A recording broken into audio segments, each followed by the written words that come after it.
Misalkan Nabi Daud itu ngambil istri temannya sendiri. Belum lagi tentang ilmu pengetahuan yang acak adut ya. Langit bertiang, harimau, bukan harimau tuh cita tuh. Harimau makan rumput, ular makan debu. Oh itu kiasan. Emangnya kitab Yesaya itu kiasan? Kan bukan. Penglihatan, Yesaya 1:1. Taurat juga nggak ada kiasan kok. Gitu loh. Ini udah 8 poin, Bang. Belum, aku baru tanggapi? bro, jangan kepanasan ini lalu. Suka banget kepanasan. Gue belum selesai. Belum ke penyalipan. Sabar. Iya, sungguh kisahmu historis gitu loh. Bagaimana Esther hidup di zaman Haman hidup di zaman Esther. Mana? Kalau di kami ada. Nama Haman itu Baken Honsu. Ya ini Haman tapi Amun Amana. Dia ini pendeta tertinggi. Penyembah dewa Amun. Dia hidup di zaman 2 Firaun. Kami ada datanya dan ada stempelnya di piramid tuh loh, nama Haman itu. Di kalian mana historis semua? Masalah Yusuf lagi. Yusuf 20. Darahim ma'dudat di situ dikatakan di Quran. Di kitab kalian tuh Kejadian 37 apa isinya? Yusuf dijual di luar Mesir. Pakai apa? Pakai shekal. Itu shekal yang nyetak siapa? Siapa yang nyetak? Historis. Ditemukan baru-baru ini ternyata yang pertama kali cetak uang logam adalah Mesir. Quran mengatakan penjualan Yusuf di dalam Mesir, bukan di luar. Kalau di luar Mesir pakai uang apa? Shekal siapa yang nyetak? Kagak ada. Historis lagi kitab lu nih gitu loh. Kemudian masalah penyaliban. Lagi-lagi gua minta Lukas itu pernah hidup di zamannya. Siapa yang bisa buktikan? Misalkan Soekarno ya. Soekarno itu ada kuburannya di Blitar, ada anaknya namanya Megawati, Guru Soekarno Putra dan lain-lain. Lukas kuburannya nggak ada. Oh ada manuskrip dia abad kedua sebelum Masehi. Kami minta bukti dia pernah ada hidup di bumi ini, bro. Sebagaimana Nabi Muhammad SAW ada turunannya Rina Habaib dan Syarifah.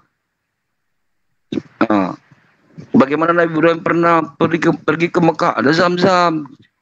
Ada bukti-bukti fakta dan sesuai dengan sejarah. Kita butuh yang morat-marit. Ya, kami minta ya kisah penyaliban yang di Palangkayu itu oleh Lukas. Nah, Lukasnya ini bisa nggak lu tunjukkan biodatanya? Dari tadi cuma mengatakan dokter. Oke. Ini kenapa sudah lebih dari 15 poin, Bang Tristan. Saya udah catat lebih dari 15 poin. Ntar aku nyapa dulu mungkin. Assalamualaikum abangku Bang Juma. Itu ada di zaman Daud. Sementara mata uang darik itu adanya di zaman Darius. Salam. Ada Bang Zuma nih seru nih. Oke. Selamat malam Bang Zuma, apa kabar? Semoga sehat-sehat terus Bang. Iya, malam Bang Jack. Alhamdulillah sehat. Lanjutkan. Iya, siap Bang. Assalamualaikum warahmatullahi wabarakatuh Bang Tristan. Lanjutkan Bang. Oke, Bang Tristan. Oke, saya ingat poinnya Lukas lo, poinnya di Lukas. Karena lu melebar ke Musa sih.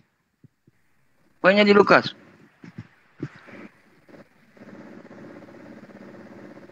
Ya, supaya adil ya, karena ini ada sekitar 15 poin.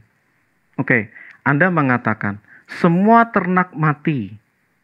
Bagaimana mereka bisa mengejar dengan kuda? Nah, kita perlu ingat Bang, ketika Tuhan memberikan warning, semua ternak akan kena. Jadi kamu harus taruh ternakmu ke dalam. Ada, abang baca seperti itu. Nah, mereka yang ternaknya masih ada di dalam, itu pasti selamat. Clear. Oke ya, kemudian kita ngomong Haman nih. Nah, ini luar biasa ini. Ternak selamat maksudnya abang gimana bro? Sekarang, bentar bro. Semua ternak dan kuda mati kok. Itu gimana tuh? Oke, gini ya bang ya. Gini, ulangi.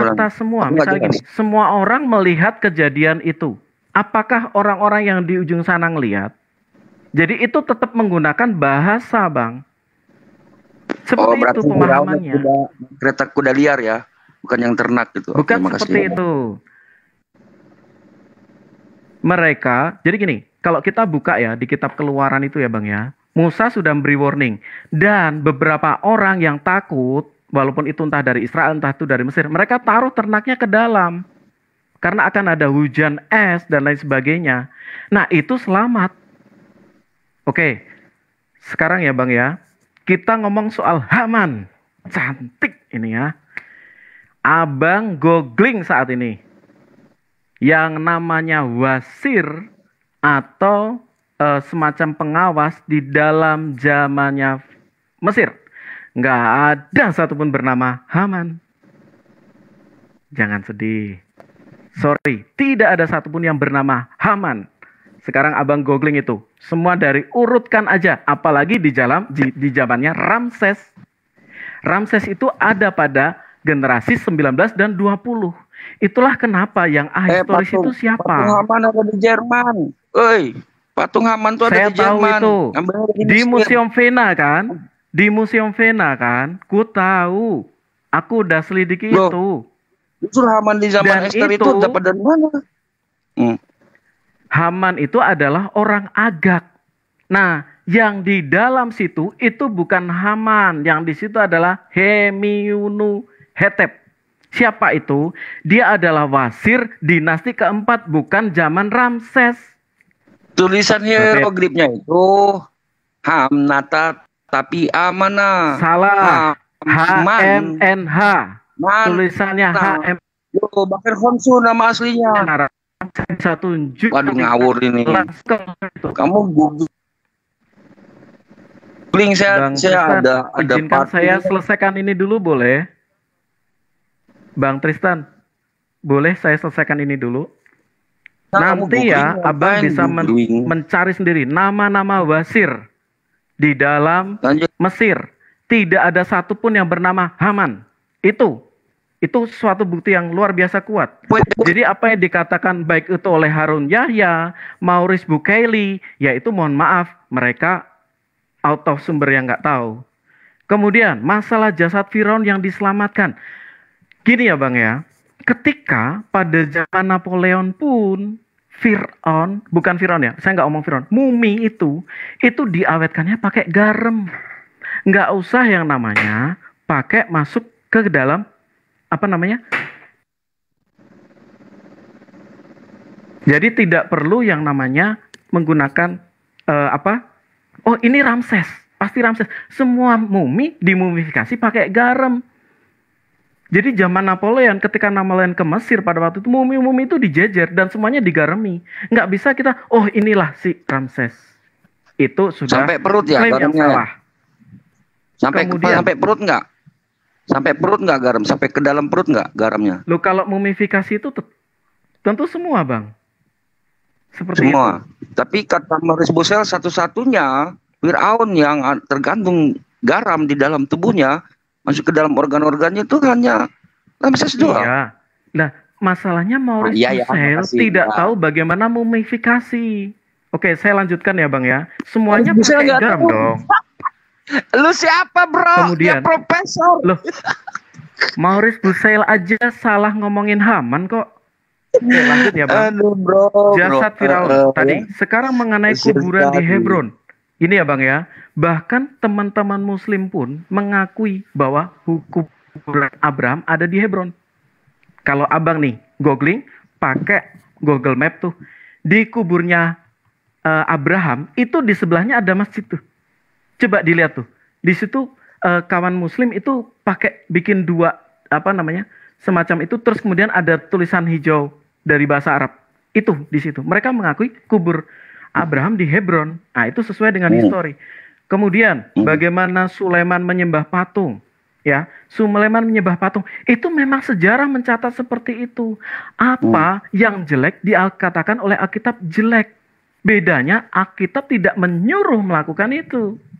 Sama seperti ketika Daud mengambil istri Melkisedek sama pendeta lu kok nggak pernah buat patung dan menyembahnya ya?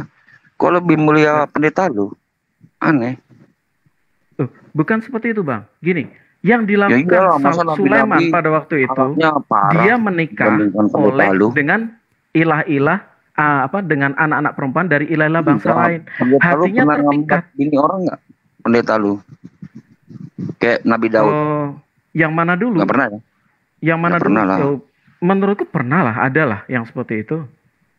Pendeta lu pernah nggak main ke lokalisasi ke Yehuda gitu? Salah ngambil rupanya menantunya sendiri Tamar. Bedanya dalam posisi Yehuda, tidak itu ada terus satupun di dalam Alkitab itu menyatakan bahwa lakukanlah ini. Tidak, apa yang dilakukan itu sudah salah. Minta saksinya deh, minta saksinya Yehuda, Wik sama Tamar itu saksinya deh. Iya, itu memang beneran ada di Alkitab dicatat itu. Tetapi apa yang dikatakan gini, Yudas gantung diri. Musa itu sezaman. Ini aku belum selesai loh, Bang. Musa sama Yehuda sezaman nggak? Kok bisa menciptakan Yehuda Musanya? Aku belum selesai loh, Bang. Yehuda, jadi gini Bang, Lewi, Yehuda itu tuh kalau kita bisa bilang Musa itu masih dalam range cicitnya, jadi masih bisa seperti itu. Kita bahas Lagian Lukas, mereka punya tradisi apa turun temurun juga. Lagian Musa dikonfirmasi oleh di gunung itu selama 80 hari. Sebentar Bang Tristan, Abang tadi ngelempar poinnya terlalu banyak. Kecuali Abang kasih poin 1. Aku terpaksa bahas gitu juga banyak. Sekarang gini, kamu bicara penyaliban. Permisi Le Kaisar. Aku izin gitu selesaikan dulu. Dia lempar banyak poin tadi soalnya. Gini. Ini kan ada Bang Zuma. Misi Le Kaisar. Aku tahu ini Bang Tristan melakukan ad hoc. Kalau dalam debat itu ad hoc. Bro, ini ada Bang Zuma nih. Sorry Bang, saya selesaikan dulu deh Bang. Abang mengatakan close. Bikin tema baru. Nanti dulu Bang, saya selesaikan dulu. Abang ada mengatakan harimau makan rumput loh. Saya belum selesaikan loh masalah harimau makan rumput. Tadi Bang Tristan ngomong itu loh. Kita biasa ya, kenapa? Oke ya, saya selesaikan ya. Jadi apa yang dialami di dalam kitab Yesaya itu adalah dikatakan mengenai apa? Zaman Raja Mesias. Harimau akan makan rumput, ular anak bayi akan masukkan tangan ke sarang ular tanpa kenapa-kenapa. Kenapa? Kita lihat dari Kejadian 1. Di Kejadian 1 semua binatang makan rumput. Setelah ada dosa, maka ada binatang makan binatang. Orang makan orang. 131. Sekarang aku tanya, profesor mana yang mengkonfirmasi kalau buaya, harimau, dinosaurus makan rumput? Ya, atau ikan hiu makan rumput, mana ikan hiu makan rumput? Sebelum ada dosa, segala yang ada di udara dan kenapa di air, kerajaan Mesias nantinya, Raja Mesias, dia akan memulihkan semuanya seperti di kitab Kejadian. Bro, ikan hiu aja disebut makan daun hijau kok. Lo percaya nggak? Lo memangnya di dalam nggak ada plankton? Plankton itu bukan daun. Aduh. Loh, nggak ada rumput laut. Organisme. Loh, iya, nggak ada yang semacam itu di dalam laut. Loh, jadi seperti itu, Bang. Kita sudah sampaikan tuh. Kenapa pada waktu itu tidak mungkin terjadi hal seperti itu? Tunggu, Bang Tristan. Sudahlah. Abang sudah selesaikan, sudah ngomong, saya selesaikan dulu. Jadi bagaimana bisa terjadi harimau makan rumput? Kenapa? Karena itu kembali dengan Kejadian. Tuhan memulihkan segala sesuatu melalui Mesiasnya. Raja Mesias tidak ada dosa. Ketika tidak ada dosa, maka tidak ada lagi bunuh-membunuh. Harimau masih makan daging. Ini kan sekarang udah ditebus kan dosa Adam kan dengan penyaliban Yesus ya? Tidak, bukan seperti itu. Kedatangan Mesias ada 2 kali, Bang. 2 kali. Yang kedatangan pertama itu adalah Mesias sebagai penebus. Kedatangan yang kedua, Mesias sebagai raja. Nah, yang kita bicara adalah Mesias sebagai raja. Ya, seperti itu. Nah, di dalam kemesiasan sebagai raja itulah segala sesuatu dipulihkan. Karena tidak akan ada lagi dosa. Seperti persis sebelum Adam jatuh dalam dosa. Oke, lanjut ya Bang ya. Ketika Abang tadi mengatakan Esther, Haman, kemudian stempel di piramid itu, saya sudah jawab ya. Abang tidak akan sama sekali menemukan wasir bernama Haman. Jadi apa yang Abang katakan ahistoris. Apa yang mohon maaf ya. Kitab Abang katakan ahistoris. Aku ada buktinya di Muslim Lukman. Tolong dong. Tolong dong Tristan. Ayo dong. Jangan kita buat diskusi yang gaduh. Kita ini sedang membuat kegaduhan, Bang Tristan. Profesor mana yang mengatakan tidak ada Haman di zaman Musa? Ayolah, Bang. Profesor siapa Ayolah, namanya? Bang. Ayolah, Ayolah. Bang. Profesor siapa namanya? Ayo, Bang Tristan. Profesor Masa saya harus ulang lagi? Tolonglah, Bang Tristan. Oke. Kemudian, ketika bicara masalah ini ya, bagaimana dengan dirham dan shikal tadi ya? Jelas, shikal itu dibawa Abraham dari Ur-Kasdim. Mata uang di Ur-Kasdim itu adalah shikal dan itu dipergunakan sampai di tanah Kanaan. Ketika Yusuf dijual, itu masih dalam posisi area Kanaan. Dan yang membeli pun orang Median. Itulah kenapa ketika, mohon maaf, di dalam Quran mengatakan itu dirham, ini ahistoris. Karena dirham itu baru ada kesini-kesini, sekitar kurang lebih 1000 sebelum Masehi. Yang ada pada waktu memang shikal. Kemudian, Oke. Orangnya udah di-kick, Bang. Nggak usah lagi dilanjut. Orangnya udah di-kick. Ya, boleh saya membangun narasi dulu? Silakan Bang Suma. Oke, baik. Jadi, Assalamualaikum warahmatullahi wabarakatuh dan semangat malam teman-teman sekalian. Saya ingin membawa Yehezkiel 5 ya di sini ya. Waalaikumsalam warahmatullahi wabarakatuh. Yehezkiel 5 ayat 5 ya dimulai sampai kepada data nomor 17. Beginilah firman Tuhan Allah, inilah Yerusalem, di tengah-tengah bangsa yang kutempatkan dia, dan sekelilingnya ada negeri-negeri mereka. Ia sudah memberontak terhadap peraturan-peraturanku, lebih jahat daripada bangsa-bangsa, dan terhadap ketetapan-ketetapanku lebih jahat dari negeri-negeri yang ada di sekitarnya.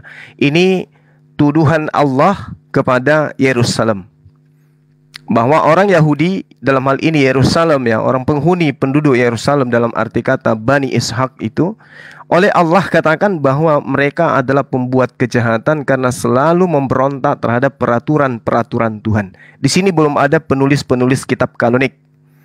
Ya, ini masih orang-orang Yahudi yang kemudian hidup bersama dengan Nabi Musa alaihissalam.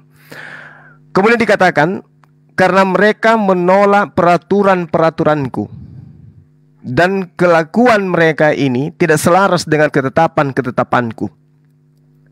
Sebab itu beginilah firman Tuhan Allah, oleh karena engkau lebih jahat daripada bangsa-bangsa yang di sekitarmu, dan kelakuanmu tidak selaras dengan ketetapan-ketetapanku, dan engkau tidak melakukan peraturan-peraturanku, bahkan engkau melakukan peraturan-peraturan bangsa-bangsa di sekitarmu. Sebab itu beginilah firman Tuhan Allah, lihat, aku sendiri akan menjadi lawanmu, dan aku akan menjatuhkan hukuman kepadamu di hadapan bangsa-bangsa. Ini kutukan Allah kepada Bani Israel. Apa sebabnya? Karena segala perbuatanmu yang keji akan kuperbuat terhadapmu, yang belum pernah kuperbuat dan tidak pernah lagi akan kuperbuat. Sebab itu di tengah-tengahmu ayah-ayah akan memakan anak-anaknya, dan anak-anak memakan ayahnya, dan aku akan menjatuhkan hukuman kepadamu.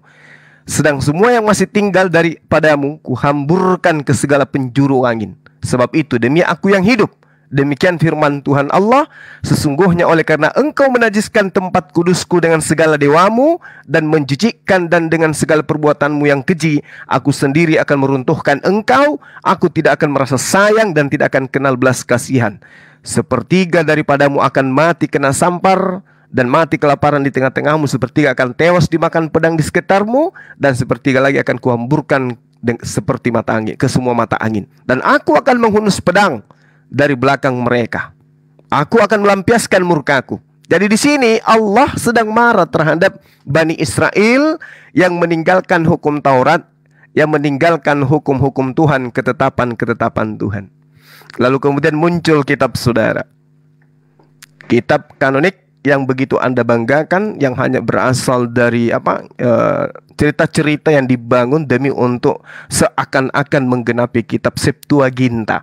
Sedangkan Tuhan kepada yang pemilik kitab aja sudah dikutuk dan diceritakan sedemikian rupa. Bagaimana dengan agama Anda? Bagaimana dengan kitab saudara? Saya kasih satu penjabaran terhadap apa yang Yesus katakan di dalam Yohanes 7 nomor 49. Tetapi orang banyak ini yang tidak mengenal hukum Taurat, terkutuklah mereka.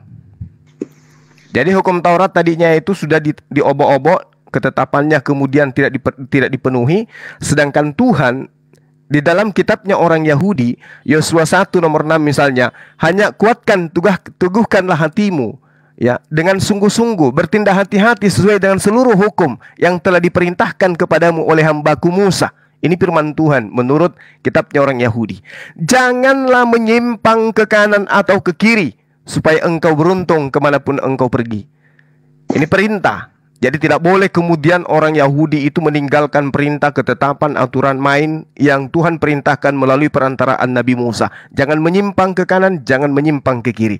Tiba-tiba muncul agama yang dihasilkan dari sebuah perintah yang menyatakan bahwa hukum Tuhan, ketetapan Tuhan itu adalah sampah.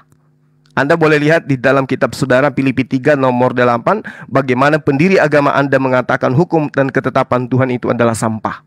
Sementara Tuhan murka kepada orang Yahudi karena melanggar ketetapan dan aturannya. Tiba-tiba muncul seorang Paulus yang mengatakan hukum Tuhan yang membuat Tuhan murka itu sebenarnya itu adalah sampah. Ya, jadi inilah kenapa orang Yahudi dan orang Kristen sampai hari ini itu tidak pernah cocok di dalam konsep ketuhanan, dalam konsep kitab suci, dalam konsep agama. Gak pernah cocok. Kenapa? Yahudi aja dikutuk oleh Tuhan, apalagi agama yang kemudian saya katakan mohon maaf nyamar-nyamar sebagai pengikut orang Yahudi. Silakan Anda tanggapi dan kemudian tolong berikan data untuk membersihkan nama baik orang Yahudi Yerusalem dengan penekanan Tuhannya Israel dalam Yehezkiel 5 ini. Silakan. Oke, siap. Saya atau Mas Jack ini?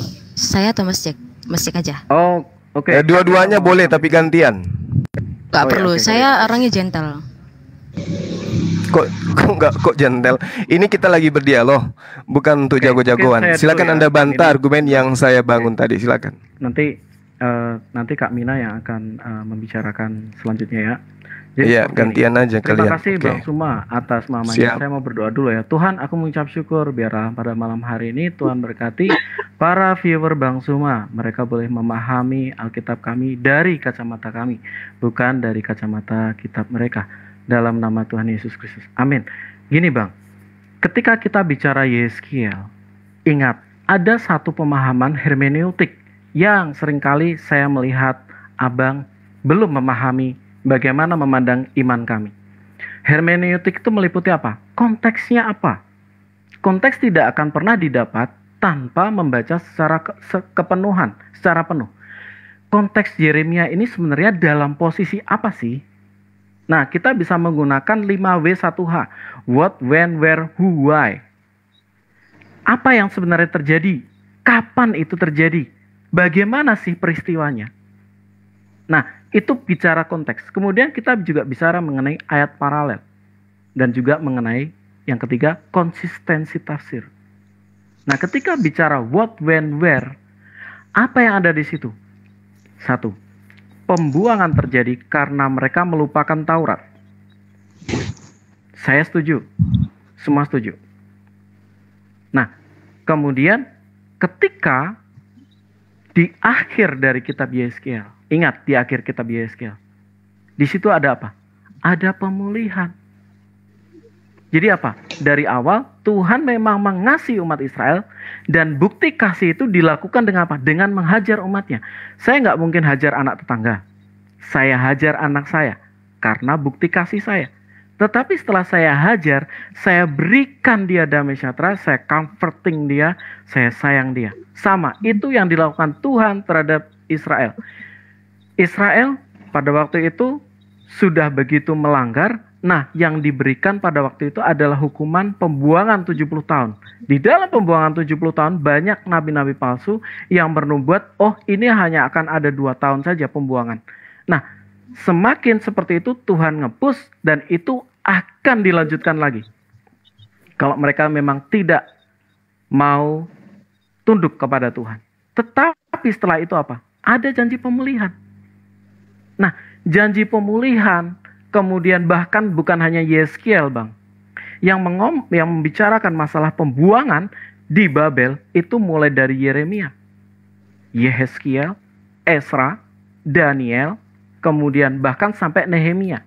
Kenapa? Itu kita bicara pada awal, pertengahan, kemudian pada akhir dari pembuangan di Babel. Nah, ingat, Yeremia pun menubuatkan, aku tidak akan, di dalam Yeremia 31 dikatakan apa? Aku akan mengadakan apa? Perjanjian baru dengan kalian. Yaitu dengan apa? Yaitu aku akan, bukan seperti perjanjian yang dilakukan di Musa, di Gunung Sinai. Yaitu mereka telah mengkhianati Tauratku. Jadi bukan perjanjian Taurat itu. Melainkan perjanjian apa? Melainkan aku akan mengampuni mereka. Melalui apa? Melalui kehadiran Mesias atau penggenapan dari Taurat. Nah, Yesus mengatakan, semua ini tidak akan berlalu. Tapi dia juga mengatakan, sampai segala sesuatunya digenapi. Digenapi dalam artian apa? Sampai sang firman yang ada di Kejadian 3 ayat 1, di kitab Kejadian ketika Tuhan berjanji kepada Abraham, di kitab imamatnya Musa, kemudian di kitab lain-lain mengenai janji Mesias itu digenapi. Nah, ketika itu digenapi, maka kita sudah ketemu yang intinya, bukan bayangannya. Nah, seperti itulah pemahamannya, Bang. Bahkan sampai hari ini ya, mereka yang bermegah di dalam Taurat pun, mereka tetap kok jatuh dalam pelanggaran itu. Apalagi dengan orang lain yang tidak berada di bawah Taurat, kemudian maksain kami di dalam Taurat. Ini menurut saya kurang etis lah. Seperti itu. Nah, kemudian ketika bicara masalah Paulus, satu, Paulus itu orang yang dikonfirmasi. Apa? Dikonfirmasi. Itulah kenapa kami selalu katakan, satu buah pelir bukan buah pelir. Itu hukum manusia loh. Satu saksi bukan saksi, itu hukum Tuhan. Jadi harus minimal 2 saksi. Nah, kesaksian bagaimana Paulus itu didukung oleh Rasul Petrus. Didukung oleh jemaat di Yerusalem. Apa pada waktu itu di Kisah Rasul 15? Bahwa Paulus untuk bangsa-bangsa non-Yahudi diutus untuk bangsa-bangsa Goyim. Bangsa Goyim berada di bawah apa? Di bawah aturan Bene Noah. Apa itu aturan Bene Noah? Anda bisa baca di kitab Kisah Rasul 15. Jauhkan dari percabulan, dari binatang yang dicekik, kemudian jauhkan dari ini. Itu saja. Kenapa? Karena mereka bukan akar Israel. Taurat itu memang untuk Israel. Itu kayak misalnya apa yang disampaikan oleh Musa. Hari ini kukatakan kepada kamu. Kamu itu siapa? What, when, where, who, why? Siapa? Ya orang Israel. Kepada kamu. Tetapi dikatakan apa? Panggilan itu juga untuk kita. Yesus juga mengatakan apa? Jadikan segala bangsa muridku. Nah, ada panggilan yang ke sana. Nah, bangsa yang di sana itu mereka memang tidak berada di bawah Taurat. Sekarang, orang yang melakukan Taurat datang kepada Yesus. Tuhan, saya sudah lakukan itu semua. Dan apa yang dia katakan? Dia nggak yakin dengan keselamatannya. Orang yang melakukan semua hukum, apapun itu, ketika dia minta ampun sama Tuhan, tetap aja dia bingung dengan keselamatannya. Tetapi apa yang Yesus sampaikan? Di rumah Bapakku banyak tempat tinggal. Ya memang keselamatan ada di dalam penggenapan Sang Mesias tadi, Bang. Itulah kenapa ketika Abang menuduh, Paulus ini mengubah-ubah. Yang diubah apa? Dia sampai dia matinya, dia hidup di dalam kekudusan. Dia tidak pernah kena skandal. Dan dia dikonfirmasi, direcognize sama rasul-rasul yang lain. Di dalam 1 Petrus dikatakan, seperti saudara kita Paulus. Jadi Paulus itu seseorang yang dirangkul oleh jemaat, bukan seseorang yang lain. Memang pemberitaannya dia bukan untuk orang Israel, tapi orang non-Yahudi. Non-Yahudi tidak berada di bawah Taurat. Semua juga tahu gitu. Kami ini Goyim. Nah, kalau ada orang mau melakukan Taurat, monggo. Saya nggak makan babi. Saya nggak makan lele. Saya nggak makan itu. Tetapi yang anehnya saya melihat, mohon maaf Bang Suma ini seperti bangga dengan Taurat bahwa kami umat muslim tidak makan babi. Tapi saya melihat tidak makan babi tapi makan unta. Misalnya seperti itu. Artinya yang abang lakukan ini sama sekali tidak ada korelasinya dengan Taurat. Dan abang nuduh kami, padahal kami tidak berada di bawah Taurat. Goyim berada di bawah hukum Nuh. Ya, kurang lebih seperti itu, Bang Suma. Oke. Iya. Jadi sebelum ke siapa teman kita ini, Ratu PowerPoint, saya tidak dapat poin dari Anda. Ini penekanan terhadap ajaran Tuhan kepada Nabi Musa dan kaum Bani Israel, tapi kemudian Anda meneguhkan Anda goyim. Nah, lalu kemudian Anda mencoba mengambil Yeremia 31. Anda lupa perjanjian baru Tuhan itu kepada Bani Israel adalah hukum Taurat. Jadi bukan perjanjian baru. Kalau perjanjian baru itu kitab yang kemudian dibuat tanpa legitimasi dari Yesus.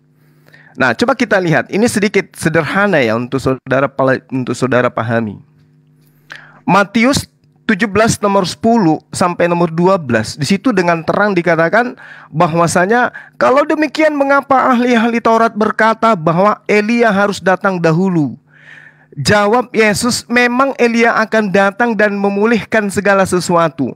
Dan aku berkata kepadamu, Elia sudah datang, tetapi orang tidak mengenal dia. Dan demikian juga anak manusia akan menderita oleh mereka. Nah, di dalam pengantar Matius 17 dikatakan, lalu murid-murid bertanya kepadanya, kalau demikian mengapa ahli Taurat berkata bahwa Elia harus datang dahulu? Padahal ternyata itu bukan tertulisnya di dalam pemahaman ahli Taurat. Justru tertulisnya di Meliaki 4 nomor 5. Lalu kemudian saya kasih contoh lagi ya. Matius 7 nomor 12. Segala sesuatu yang kamu kehendaki supaya orang berbuat kepadamu, perbuatlah demikian juga kepada mereka. Itulah isi seluruh hukum Taurat dan kitab para nabi. Padahal ini tertulisnya bukan di kitab Taurat, bukan juga di kitab para nabi, tapi tertulisnya justru di kitab Lukas, asisten Paulus. Lukas 6 nomor 31. Dan bagaimana kamu hendak supaya orang berbuat kepadamu, perbuat juga demikian kepada mereka. Ini error. Matius mengatakan tertulis di seluruh hukum, kandungan isi hukum Taurat dan juga kitab para nabi. Emang Lukas itu nabi? Tertulisnya justru di kitab Lukas. Ini contoh sederhana supaya Anda tahu. Sehingga ketika dikatakan di dalam kitabnya Bani Israel, Anda mengatakan di Yehezkiel nomor 5 itu, bab 5, bagaimana Tuhan kemudian memproklamirkan kemurkaan dan kutukannya akibat pelanggaran terhadap ketetapan, ketentuan dan hukum-hukum Tuhan.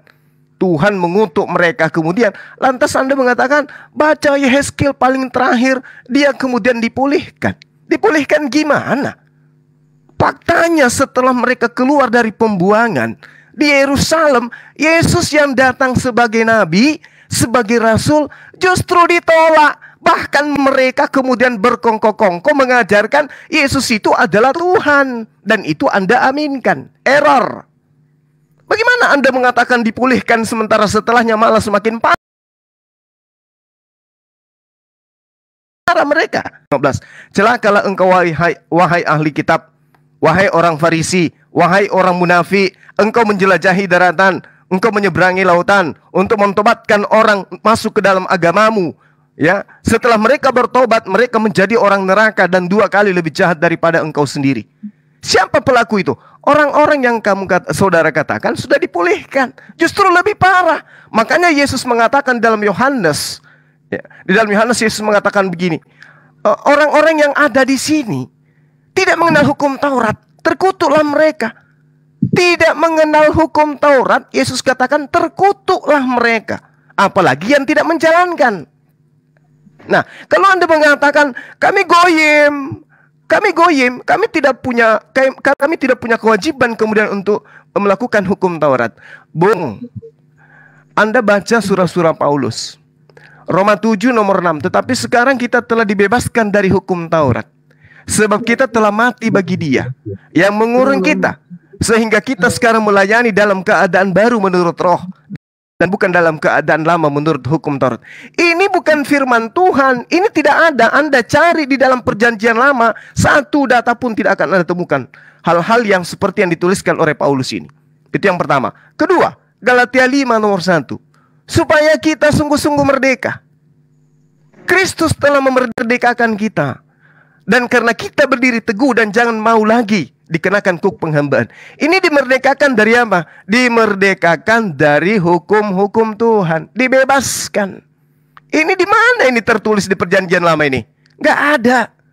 Makanya Yesus mengatakan waspada kepada ahli Taurat. Baca 2 Petrus 2 tuh. Bahwa pengajar-pengajar palsu akan memasukkan pengajaran-pengajaran palsu ke dalam ajaran para nabi. Kemudian pendiri agamamu juga mengatakan di dalam Galatia 3 nomor 13. Kristus telah menebus kita dari hukum Taurat. Sejak kapan orang-orang goyim ini diikat oleh Taurat? Yang diajarkan kemudian di sini adalah Yesus dalam hal penyembahannya terhadap manusia. Orang-orang menyembahnya sebagai Tuhan yang adalah manusia. Kristus telah menebus kita dari kutuk hukum Taurat. Sejak kapan hukum Taurat itu adalah kutukan? Justru orang yang tidak menjalankan hukum Taurat itulah yang terkutuk. Kata Tuhan dan juga kata Yesus. Lalu yang lebih parah lagi adalah Efesus 2 nomor 15. Sebab dengan matinya Yesus sebagai manusia, ia telah membatalkan hukum Taurat. Ini ajaran dari mana dapatkan Paulus ini? Sementara Yesus dengan terang mengatakan dan mereka yang telah berbuat baik akan keluar dan bangkit untuk hidup yang kekal. Tetapi mereka yang berbuat jahat akan bangkit untuk dihukum. Siapa yang berbuat jahat itu? Mereka yang tidak melakukan kehendak Bapaknya Yesus yang ada di surga. Nah, Paulus dengan mengatakan hukum Taurat itu kutukan, apakah itu kehendak Bapa? Tunjukkan. Di mana dalilnya? Sang Bapa mengatakan bahwa hukum Taurat itu telah dibatalkan. Di mana dalilnya bahwa hukum Taurat itu adalah kutukan? Justru sang Bapa mengutuk orang-orang yang meninggalkan ketetapan aturan mainnya. Tadi saya sudah kasih tiketnya. Yehezkiel 5 nomor 5 sampai nomor 17 Anda baca dengan baik-baik, renungkan di sana. Apakah pantas kemudian kitab kanonik ini dianggap sebagai pengganti ketetapan-ketetapan Tuhan dengan Yesus sebagai tumbal di dalamnya? Itu yang perlu Anda pahami. Jadi tidak salah Al-Quran mengatakan, lalu orang-orang yang zalim mengganti perintah dengan mengerjakan yang tidak diperintahkan kepada mereka. Sebab itu kami timpahkan atas orang-orang zalim itu dari langit karena mereka berbuat fasik. Lalu Al-Quran mengatakan, apakah kamu masih mengharapkan mereka percaya kepadamu? Padahal segolongan dari mereka mendengarkan firman Allah, lalu mereka mengubahnya setelah mereka memahaminya, sedang mereka mengetahui. Ini firman Tuhan. Nah, terakhir, saudara mengatakan saya makan onta. Bung, sekali lagi saya katakan, hukum Taurat itu hanya mengikat Bani Israel, tidak mengikat kami umat Islam, dan juga tidak mengikat Anda yang goyim. Tapi kenapa kemudian agama Anda itu berdiri di atas landasan pembatalan terhadap hukum Taurat? Sejak kapan Tuhannya Yesus mengatakan hukum Taurat itu adalah kutukan? Justru yang tidak menjalankan hukum Taurat dari Bani Israel itulah yang terkutuk. Kok sekarang berubah gitu loh? Coba Anda perjuangkan seperti apa akidah, seperti apa iman Anda itu untuk bisa duduk antara pengajaran Tuhannya Yesus dengan pengajaran Paulus yang mengajarkan Anda menuhankan utusan Tuhan yaitu Yesus. Silakan. Siap. Thank you, Bang. Siapa nih? Mina mau Oke, silakan. Mina mau sampaikan sesuatu? Setelah Mina saya ya Bang semua ya, minta maaf. Iya, silakan. Mudah-mudahan PowerPoint-nya tidak terlalu panjang, Bang. Silakan. Oke.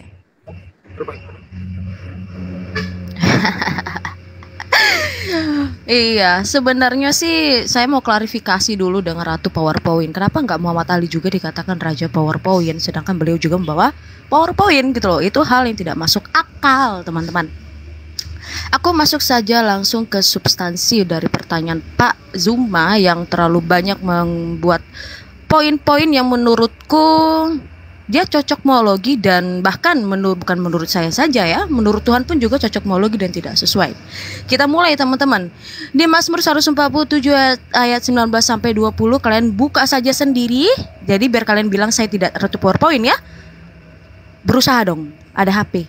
Modern kan?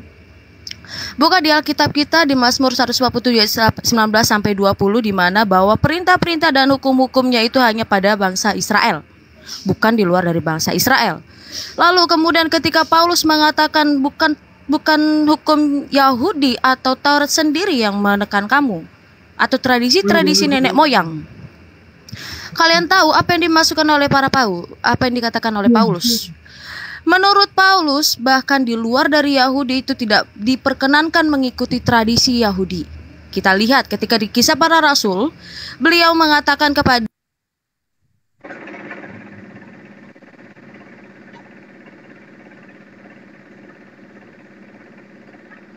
Waduh, terpental beliaunya.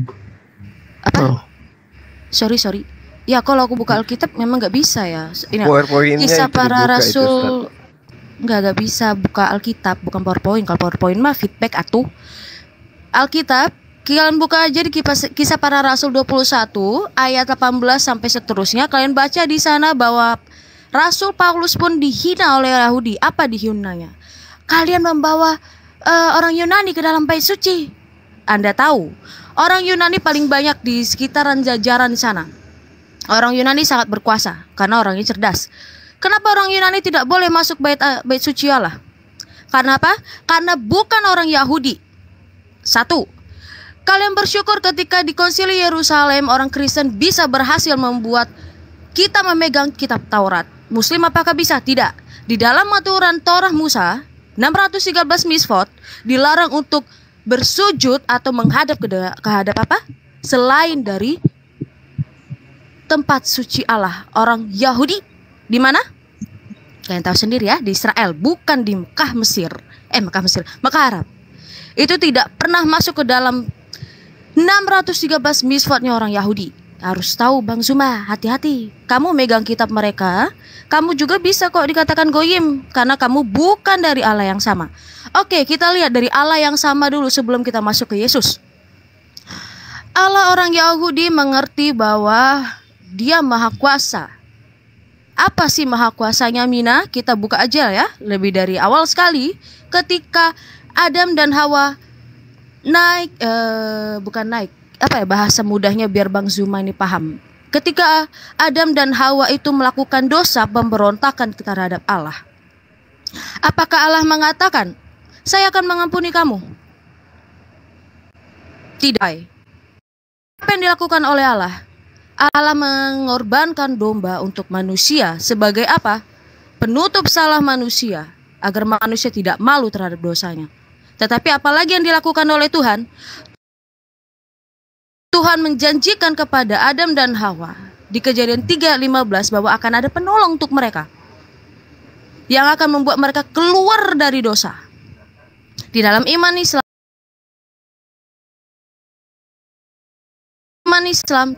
masuk lagi ke dalam Kejadian 4 di mana anak-anak Adam dan Hawa melakukan dosa. Siapa? Kain dan Habel. Di dalam Al-Quran tidak pernah ada. Kain dan Habel melakukan dosa apa sih? Kain membunuh Habel. Apa yang terbuang? Darah. Muslim tidak mengenal arti darah. Persembahan darah, Muslim tidak pernah mengenal. Yahudi mengenal. Lalu darah itu apa sih? Darah itu merupakan perjanjian, ikatan perjanjian dari mana? Dari antara Allah dengan manusia. Apalagi si Mina? Kita lihat lagi. Allah yang Maha Kuasa, Dia terus melindungi umat-umatnya atau orang-orang yang Dia kasihi agar tidak jatuh dalam dosa. Yang paling center Abraham. Ketika Abraham mengambil Hagar menjadi istri keduanya, apa kata Allah? Tidak. Istrimu pertama Sarah yang akan menjalankan perjanjian suciku. Di mana? Kejadian 17 ayat 22. Kalian baca ya. Jangan banyak ngoceh kayak si Bang Zuma. Dia ajar radio kalian percaya. Heran saya.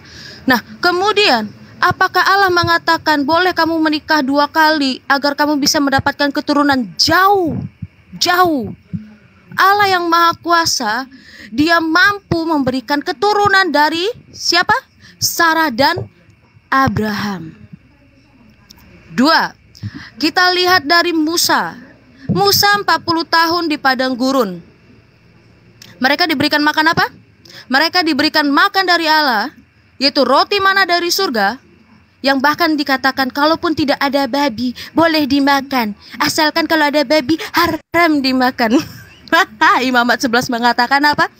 Bukan hanya babi teman-teman, lele, kelinci, unta itu tidak bisa kalian makan. Tapi kalian makan tuh menjadi makanan sehari-hari. Kemudian saya juga mengutip seperti kata Zuma.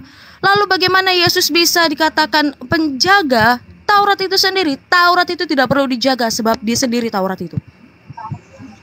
Yahudi mengenal bahwa di dalam apa? Di dalam apa, Zuma? Kamu tahu ini? Kamu pasti tidak tahu. Di ruang Maha Kudus, di dalam kotak itu, mau tahu apa isinya? Di dalam mezbah itu tahu apa isinya? 10 perintah Allah, itu yang paling utama. Kamu tanya sama Billy, apa yang paling utama di Yahudi? Kasihilah Allahmu dan kasihilah sesamamu manusia. Bukan 613 mitzvot. 613 mitzvot memang mereka pasti akan melakukan, tetapi akan bisa juga kalau gugur mengulang. Tapi yang paling penting tidak bisa menghina Allah melalui apa? 10 perintahnya. 10 perintahnya itu apa sih, Mina? Kalau di dalam kekristenan 10 perintah itu adalah Yesus sendiri. Di dalam tabut perjanjian apalagi sih, Mina? Ini akan menyambung kepada Yesus sebagai Sang Firman yang diutus oleh Allah. Kamu bisa baca, kamu bisa cari juga di Sarapan Pagi oleh si Burita Wahyu. Dan juga kamu bisa cari di Vatikan.va, kamu bisa cari di Katolik.com. Apa itu di dalam tabut perjanjian? Bukan hanya 10 perintah ya, bukan hanya 2 loh batu, melainkan tongkat Yusuf. Sebagai apa? Ada tunas. Nah ini kalian gak paham. Kenapa? Karena akan jauh, sangat jauh tidak sesuai dengan apa yang dia imani oleh orang Yahudi. Ini aku wajarkan karena kalian tidak pernah mengerti itu. Nah kemudian kenapa Yesus harus menjadi manusia dan dia untuk menyelamatkan kita? Saya buat secara singkat aja dan mungkin bisa mengena ya. Semoga. Ketika kalian tersesat di hutan, siapa yang menyelamatkan kalian? Kalian sendiri mencari bantuan atau bantuan yang akan datang kepada kalian? Saya rasa jawabannya adalah menunggu bantuan itu datang untuk menyelamatkan kalian. Lalu apa jadinya ketika bantuan itu yang datang adalah berupa dinosaurus? Apakah kalian akan datang dan meminta tolong selamatkan saya? No. Kan pasti akan senang yang datang adalah manusia. Sama. Ketika manusia itu sendiri berbuat dosa dan dia tidak bisa balik lagi kepada Allah. Ingat, dosa di Kristen dan Yahudi itu adalah sangat fatal. Fatal sekali. Karena apa? Dosa itu bisa menyebabkan kita terputusnya hubungan dengan Allah. Beda dengan kalian. Kalian mengatakan ya dosa itu bisalah di-join dengan berbuat baik dan segala macam. Ya bisa menghapus lah. Tapi nanti gitu. Itu sama seperti apa teman-teman? Sama seperti Daud ketika dia mengambil istri orang. Dia mengatakan kepada imam-imam Yahudi, ya udah kita korbankan aja domba penghapus dosa. Agar apa? Agar kita bebas dari dosa. Sama seperti itu Bang Zuma. Tetapi apa kata Allah? Tidak bisa. Kamu itu sudah benar-benar berdosa. Daud, apa yang terdapat? Tabur tuai. Tabur tuai Bang Zuma. Kalian tidak mengenal apa itu tabur tuai. Kemudian Yesus sebagai firman-Nya, ini paling mudah. Yesus sebagai firman-Nya, ia berani membuat dirinya sebagai korban terakhir untuk menebus dosa umat manusia. Di dalam Islam tidak mengenal Allah itu untuk membantu atau untuk menebus manusia keluar dari dosa. Yang ada hanyalah kalian sendiri yang mencari untuk tidak berbuat dosa dan menghapus dosa sendiri. Ya gimana ya, mirip kayak bidat psikoantropisme yang saya bilang itu, yang sudah dikutuk berabad-abad sebelum iman kamu datang gitu. Nah, terus yang kamu kutip semua tidak sesuai dengan iman kita. Itu seperti dibilang oleh Pak Jack tadi. Secara hermeneutika kamu tidak sesuai, tetapi kamu ingin menjelaskan. Pertanyaan saya paling simple dengan kamu Bang Zuma, nanti kamu bisa jawab setelah Pak Jack nanti merespon ya. Pertanyaan saya paling simple dan kemarin-kemarin kamu tidak bisa menjawabnya Bang Zuma. Sampai saat ini saya juga akan ingin membawanya dengan pertanyaan yang sama Bang Zuma. Kenapa PPT saya tidak kamu bantah datanya? Kenapa Al-Quran itu mengambil penuh semua aliran sesat yang telah dikutuk oleh kekristenan? Why? Apakah bisa terjamin keselamatan kalian? Karena apa yang kalian imani itu adalah sebenarnya yang di luar dari pengajaran yang benar. Bahkan Yahudi pun tidak setuju dengan pemahaman itu. Makanya dikutuk. Ayo silakan Bang Zuma, nanti dijawab setelah si Pak Jack merespon yang kamu. Silakan Pak Jack. Saya respon aja dulu karena kelamaan. Nanti habis ini baru kamu Bang Jack. Kelamaan juga banyak ngoceh. Tunggu iya, aja, enggak, Jack. maksudnya PowerPoint-mu itu kan jangan kau habiskan semua, baca setengah-setengah dulu supaya enggak kelamaan. Jadi saya tanggapi dulu. Maaf, Bang Zuma, saya minta maaf supaya kita bisa lebih teratur. Saya juga minta maaf Kak Mina. Mari kita fokus ya, kita jangan at home juga. Oke. Terima kasih. Mohon izin host, saya harus respon terlebih dahulu. nanti akan menjawab banyak ocehan Mbak Mina tentang Islam dan keislaman. Oke. Terima kasih. Sebentar teman-teman. Saya nanti minta mohon waktu ya. Kita ini ya. Oke. Jadi ketika Bang Zuma silakan. mengatakan mengenai lanjut, panjenengan, di Gus. Yeremia 31 ya. Di Yeremia 31 di situ dikatakan bahwa aku akan mengadakan perjanjian baru. Nah, tetapi mari kita baca ayat yang selengkapnya seperti apa. Yeremia 31 ayat nih ya. Sesungguhnya akan datang waktunya, 31. Demikianlah firman Tuhan, aku akan mengadakan perjanjian baru dengan kaum Israel dan kaum Yehuda. Bukan seperti perjanjian yang telah kuadakan dengan nenek moyang mereka pada waktu aku memegang tangan mereka untuk membawa mereka keluar dari tanah Mesir. Jadi ini bukan seperti Taurat yang seperti disampaikan oleh Musa. Kenapa? Perjanjian itu telah mereka ingkari. Meskipun aku menjadi Tuhan yang berkuasa atas mereka, demikianlah firman Tuhan. Tetapi beginilah perjanjian yang kuadakan dengan kaum Israel sudah waktu itu, demikianlah firman Tuhan. Aku akan menaruh Tauratku dalam batin mereka dan menuliskannya dalam hati mereka, maka aku akan menjadi Allah mereka dan mereka akan menjadi umatku. Jadi bukan Taurat di zaman Musa itu, tetapi ada Taurat yang di dalam hati. Nah, perlu digarisbawahi, ada keterangan di bawah ini. Tidak usah lagi orang mengajar sesamanya atau mengajar saudaranya dengan mengatakan kenalah Tuhan. Sebab mereka semua besar kecil akan mengenal aku. Demikianlah firman Tuhan. Sebab apa? Aku akan mengampuni kesalahan mereka dan tidak lagi mengingat dosa mereka. Jadi kita hubungkan dengan perkataan Paulus juga ya. Hukum Taurat ditambahkan untuk pelanggaran. Kenapa? Musa mengatakan, kalau kamu gagal melakukan satu hukum ini pun terkutuk. Musa mengatakan terkutuklah orang yang tidak setia melakukan hukum ini. Alias ketika satu saja kita langgar dalam Taurat itu, apa yang terjadi? Terkutuk. Ada sekitar ada 100 hukum. Tapi saya langgar satu. Saya orang Israel. Berarti saya berada dalam apa? Di dalam kutuk. Itulah kenapa mereka mengadakan yang namanya penebusan, korban. Bukan korban dalam konteks humanisme, tetapi korban dalam konteks penebusan.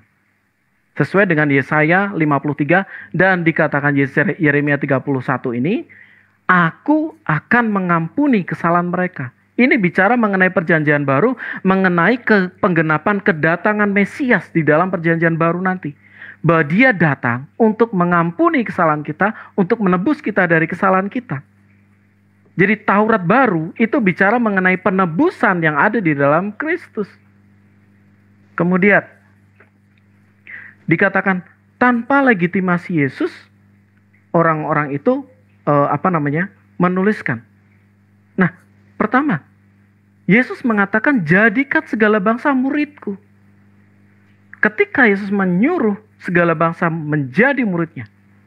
Nah, di dalam mengajar, belajar, menjadi murid, tentu ada yang namanya tulisan, catatan, terus bagaimana sikap hidup. Itu automatically ada. Itulah kenapa para rasul, para saksi mata, ingat ya, saksi mata ya, bukan multiverse saksi ya. Saksi mata itu mengatakan apa yang kesehariannya Yesus. Dan itu kita bicara sebagai sumber sejarah sah. Kenapa? Karena diakui oleh para rasul pada zaman itu. Kita bicara sejarah, ya itu sah dong. Itu ada pada abad pertama. Tidak ada satupun hukum yang menentang itu, karena itu memang benar ada abad pertama. Kita ngomong Presiden Soekarno suka tahu atau tempe. Megawati pasti cerita, oh suka tempe. Itu sah, karena dia sumber pertama. Nah, para murid ini adalah sumber pertama mengenai Yesus. Kesaksiannya mereka bukan KW-KW.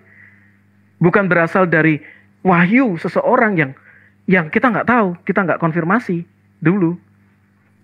Nah, kemudian ketika Abang mengatakan Elia harus datang dulu, kemudian pemahaman para ahli Taurat ini mungkin berbeda atau gimana ya. Nah, ketika Abang membaca narasi dari Yudaisme, ingat ya, Yudaisme Rabinik itu baru ada 1500 abad pertengahan. Kekristenan lebih tua dari Yahudi Rabinik. Kekristenan berasal dari rahim keyahudian. Nah, dikatakan apa? Pertama kali yang mereka bicarakan adalah traktat Sabat. Loh, kok nggak nyambung? Nggak nyambungnya di mana? Maleaki mengatakan mengenai kedatangan Elia. Nah, Lukas tepat mencatat mengenai kedatangan Elia, yaitu suara orang yang bersuruh di gurun, kemudian kedatangan Yohanes Pembaptis itu, kemudian, nah itu sesuai, connect dari apa mulai kitab Maleaki terakhir masuk ke Injil itu connect, itu inline, itu penggenapan. Nah, sementara dalam Midras begitu selesai Maleaki dikatakan apa? Traktat Sabat. Loh, itu kan nggak nyambung. Jelas-jelas sekali bahwa kitab Injil kanonik langsung, oh, Maleaki bicara mengenai Elia. Nah, penggenapannya di sini. Kemudian mengenai bicara masalah apapun yang engkau lakukan supaya orang perbuat kepadamu, perbuatlah demikian juga kepada mereka. Nah, kita lihat sekali lagi ya bagaimana hermeneutik itu. Lihat ayat paralel. Nah, di ayat paralelnya ini banyak dari imamat. Jangan engkau menuntut balas, jangan menaruh dendam terhadap orang sebangsamu, melainkan kasihlah sama manusia seperti dirimu sendiri. Yesaya, belajarlah berbuat baik, usahakanlah keadilan. Nah, kata-kata ini masih ada. Yeremia ya, melainkan kamu sungguh-sungguh berbaik tingkah lakumu. Yeskiel 18 dan lain sebagainya. Kata-kata ini dirangkum oleh Yesus. Karena apa? Tugas seorang rabi adalah membuat pagar atas Taurat. Dia merangkum, apapun yang kamu ingin lakukan terhadap saudara, lakukan terhadap dia. Dan ini sampai hari ini kita akui sebagai golden rule. Itu. Kemudian Anda mengatakan bahwa Yesus adalah Tuhan. Setelah pembuangan Yesus ditolak, Yesus itu adalah Tuhan, menjadi Tuhan. Kita ingat di Lukas 10 ayat 17, murid-murid mengakui ketuhanan Yesus. Tuhan, kami mengusir setan demi namamu. Yesus mengatakan apa? Kamu punya hak masuk dalam kerajaan surga. Mereka mengatakan Yesus Tuhan loh. Silakan nanti dibuka di Lukas 10 ayat 17 sampai 20. Mereka mengatakan Yesus Tuhan, dan Tuhan Yesus memberikan jaminan mereka masuk surga.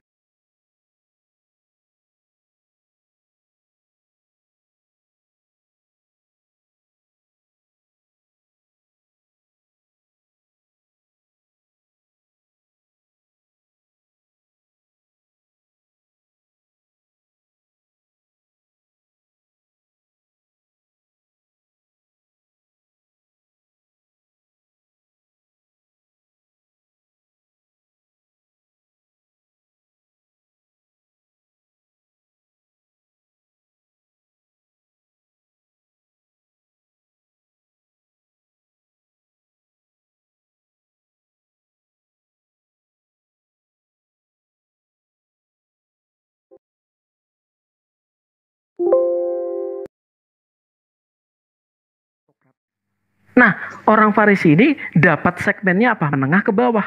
Menengah ke atasnya sudah diambil orang Saduki. Karena mereka menengah ke bawah, yang mereka lakukan, mereka kampanyenya lebih kuat. Kemana? Ke daerah-daerah lain dan lain sebagainya. Itu yang dilakukan orang Farisi. Jadi, tahulah konteksnya. Itu bijak. Teks tanpa konteks adalah preteks. Sayang kita bicara preteks, padahal kita nggak tahu konteks. Kemudian, bagaimana Paulus mengatakan, kita dibebaskan dari hukum Taurat. Nah, ingat, hukum Taurat itu membawa kutuk loh.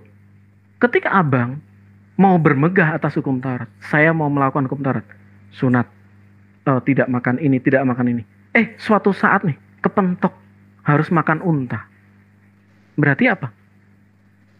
Ya kena kutuk dong. Jelas dikatakan di dalam hukum Taurat, siapapun yang melanggar, siapapun yang tidak setia melakukan ini, maka segala kutuk ini akan turun atas dia. Itulah kenapa kami dibebaskan dari kutuk tadi. Itulah kenapa kami tidak berada di bawah Taurat. Kami di bawah apa? Di bawah sang inkarnasi firman itu sendiri. Bagaimana firman menjadi manusia, yang dari surgalah yang bisa membawa kita ke surga. Kami dibebaskan dari kutuk tadi. Karena tuntutan itu sama. Setelah kamu melanggar satupun dari itu, ya jangan harap harus ada yang mati. Buktinya pada waktu zaman Lewi, keimamatan Lewi, Levitikus ya, dikatakan setiap orang yang berdosa harus membawa kambing domba. Dosa nggak kecil, nggak besar. Bahkan dosa yang tidak disengaja harus membawa lembu. Nah, harus ada yang mati bagi kita. Itulah kenapa ketika orang mudah minta ampun, Tuhan ampuni saya, ampuni saya, ampuni saya. Apakah Tuhan Maha Pengampun mengampuni? Dia pasti tidak yakin dalam hatinya. Kecuali apa? Sudah ada korban yang mati. Itulah kenapa Kristus mati di kayu salib menggantikan kita. Makanya kita apa? Diperdamaikan dengan Allah, kita menjadi anak-anak Allah. Nah, poin kemudian dikatakan, bahwa Paulus adalah pengajar palsu. Di kitab 1 Petrus. Ingat sekali lagi Bang Suma, hermeneutik itu bicara apa? Konteks. Abang bisa mengatakan, Paulus adalah pengajar palsu. Abang lupa konteksnya apa? Di dalam kitab yang sama, Petrus mengatakan, Paulus adalah saudara kita. Berarti yang Anda lakukan apa? Anda menabrakkan yang tidak seharusnya. Anda menempatkan pasal di tempat yang tidak sepenuhnya sebenarnya tepat. Itu namanya Anda cross konteks. Teks tanpa konteks adalah preteks. Kemudian, Kristus, sejak kapan terjadi kutukan? Tadi sudah saya terangkan. Siapa yang tidak melakukan dengan setia, dia di bawah kutuk. Kemudian, satu lagi Bang. Ketika abang bermegah gitu ya. Ingat loh Bang. Saya minta maaf, saya mohon maaf sekali ini. Ya. Dikatakan apa? Yesus mengatakan seperti ini. Siapa menceraikan istrinya lalu kawin dengan wanita lain, dia berbuat zina. Kemudian Musa mengatakan, barang siapa menyingkapkan aurat menantu perempuannya, dia harus dihukum. Nah, kedua hal ini yang sudah diwanti-wanti oleh Yesus, ini dilanggar oleh baginda. Satu lagi, Yesus mengatakan, di dalam 3 Injil kanonik, para saksi mata Yesus mengatakan, sesiapa mengatakan di surga ada wik, dia sesat. Dengan demikian, kesaksian baginda dengan kesaksian Yesus bertolak belakang. Yesus mengatakan, sampai ada yang mengatakan ada wik, dia sesat. Jadi, mohon maaf, mari kita lihat hermeneutik itu pada tempatnya. Jangan bawa eisegesis kita. Aku punya kacamata. Bang Jack, kira-kira berapa lama lagi Bang Jack? Masih 2 jam kali ya? Sudah. Ini kalian menganggap kita ini jemaat kalian soalnya. Kami lebih paham Bible dari kalian, jadi nggak usah terlalu lebay dalam menjelaskan. Ya, paham ya teman-teman. Jadi gini, sebelum kepada kiai saya, dengarkan baik-baik. Yang saya bahas di sini, teman-teman. Sebentar Bang Suma, Lekesar. Aku cuma kenapa saya menyampaikan tadi? Karena ini adalah poin-poin yang saya catat dari Bang Suma. Jadi saya tidak Iya, menjelaskan tapi justru selain kamu itu respon. melakukan eksegesis terhadap ajaran Islam. Kelihatan Anda kepanasan gitu loh. Oh, Ini saya hanya yang mirroring, saya Bang. sampaikan ini. Saya hanya mirroring. mohon maaf. Yang saya Oke, sampaikan silakan ini. Bang Suma, monggo, Bang Suma, monggo. Terlalu banyak kalian itu makan makanan haram yang diharamkan Yesus, soalnya nggak bisa diam. Dengarkan. Saya nggak makan ya. babi, Bang. Silakan, Bang. Berarti Anda melanggar ajaran Paulus kalau gitu. Kalau Anda nggak makan Tidak babi. usah at home, silakan Bang. Saya nggak ada at home, silakan. Ya. Jadi gini, yang saya sampaikan kepada saudara-saudara adalah kutukan Tuhan kepada Bani Israel. Kalau Anda mengatakan bahwasanya Anda itu agama Kristen yang lahir dari rahim ahli kitab, makanya Anda baca Matius 23 nomor 15. Agama apa yang didirikan dan yang dibentuk oleh ahli kitab? Islam ke, Kristen ke. Anda ada di situ. Lalu kemudian kepada putri PowerPoint tadi, ya, saudara mengatakan bahwa kenapa harus bersunat? Karena orang Yunani itu dulunya tidak boleh masuk ke dalam bait suci. Kenapa? Karena alasannya mereka itu tidak bersunat. Coba Anda baca di dalam kitab Yehezkiel, ya, Yehezkiel 4:4. Di situ sangat jelas dikatakan, oleh sebab itu beginilah firman Tuhan Allah. Tidak seorang pun dari orang-orang asing yang hatinya dan dagingnya tidak bersunat boleh masuk ke dalam tempat kudusku. Ya, setiap orang asing yang ada di tengah-tengah orang Israel. Jadi seandainya orang Kristen sekarang ini yang ada di Indonesia hidup di Israel, kalian tidak boleh masuk ke tempat ibadahnya orang Yahudi. Paham ya? Karena kalian itu dianggap najis. Oke, itu yang pertama. Kemudian Anda membawa tentang persembahan darah. Orang-orang dahulu termasuk Yesus memerintahkan kaumnya Bani Israel, bukan bangsa Goyim, ya, bukan bangsa Goyim, tapi kaumnya untuk mempersembahkan hewan. Baca Matius 8 nomor 4. Ini sudah masa Yesus. Yesus pun masih mengajarkan umatnya untuk melakukan penebusan, pengorbanan, penyembelihan, persembahan, sama seperti persembahan Musa. Persembahan manusia ini ajaran dari mana rupanya? Nah, terkait dengan persembahan hewan, Al-Quran menerangkan di dalam surah Al-Hajj ayat 34. Bismillahirrahmanirrahim. Walikulli ummatin ja'alna mansakal liyazkurus mallah ala ma razaqahum min bahima. Itu jelas itu. Ya, jadi setiap umat kata Allah telah Allah syariatkan penyembelihan hewan. Bukan penyembelihan anak manusia, apalagi nggak izin sama ibunya, anak semata wayang lagi. Lalu kemudian Anda mengatakan kasihilah Allahmu. Hai, ya, kalau Anda mengasihi Allah, Anda tidak akan mengikuti Paulus. Karena dengan mengasihi Allah, manusia Bani Israel itu wajib hukumnya mentaati segala perintah Tuhan yang ditorehkan di dalam hukum Taurat. Mau dalilnya? Ulangan 11 nomor 1. Haruslah engkau mengasihi Allah. Dengan cara apa? Melakukan dengan setia kewajibanmu terhadap Dia. Jadi kalau Anda tidak mentaati segala ketetapan Tuhan yang datang kepada Bani Israel, lantas Anda mengatakan Anda mengasihi Tuhan, Anda jatuh di dalam kondisi kemunafikan. Haruslah engkau mengasihi Tuhan dan melakukan dengan setia kewajibanmu terhadap Dia, dengan senantiasa berpegang pada segala ketetapannya, peraturannya, dan perintahnya. Sekarang Anda justru mengaminkan orang yang mengatakan perintah, ketetapan, dan aturan Tuhan itu adalah sampah. Anda pengikutnya. Oke? Makanya Yesus mengatakan waspadalah terhadap serigala yang nyamar seperti domba. Kalian seakan-akan mengaku sebagai pengikut, bahkan lahir di rahim Yahudi. Sedangkan Ulangan 30 nomor 11, sebab perintah ini yang kusampaikan kepadamu pada hari ini tidaklah terlalu sukar bagimu dan tidak pula terlalu jauh. Mana hukum Taurat yang sukar untuk Anda lakukan rupanya? Yang mana? Hah? Tidak ada larangan poligami di hukum Taurat. Nggak ada. Mempoligamikan Tuhan itu yang ada. Tapi Anda perhatikan. Bukan cuma 2, malah 3. Jadi lucu Anda semua ini ya.